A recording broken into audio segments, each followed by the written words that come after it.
بسم اللہ الرحمن الرحیم۔ السلام علیکم۔ بیوی آپ نے مجھے ڈانٹا کیوں تھا؟ شوہر سوری بھی تو بول رہا ہوں، اچھا اب کیا چاہیے؟ بیوی ڈانٹتے سب کے سامنے ہو اور سوری بند کمرے میں نہیں کہا کرتے، اور اب منانا بھی نہیں آ رہا آپ کو۔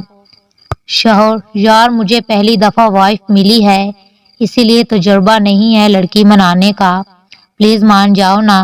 بیوی: اور کتنی لڑکیوں کی ضرورت ہے، آئی ہیٹ یو، مجھے آپ سے کچھ نہیں چاہیے۔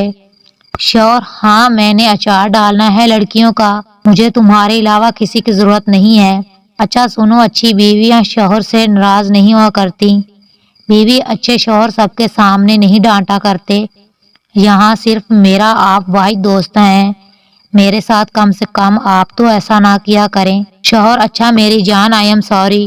بیوی: روم میں آ کے مجھے ڈانٹ لیا کریں، جتنا بھی غصہ ہو مجھ پر نکال لیا کریں، لیکن کسی کے سامنے مجھے کچھ نہ کہا کریں، آپ کو پتہ ہے نا آپ سے بات کیے بنا میں نہیں رہ سکتی۔ مورل: خوشگوار آسودگی زندگی کا ایک بہترین راز یہ ہے کہ اپنے لائف پارٹنر سے کبھی بھی کمیونیکیشن گیپ نہ رکھیں، کسی نہ کسی بہانے ایک دوسرے کو تنگ کرتے رہیں اور اپنی موجودگی کا احساس دلاتے رہیں، تاکہ زندگی میں شوہر کی چاہتیں اور روٹنا منانا برقرار رہے، کیونکہ یہ جو میاں بیوی بات کرنا چھوڑ دیتے ہیں نا، تباہی کی ابتدا خود کرتے ہیں۔ مزید ویڈیوز کے لیے ہمارے چینل کو لائک سبسکرائب کریں، شکریہ۔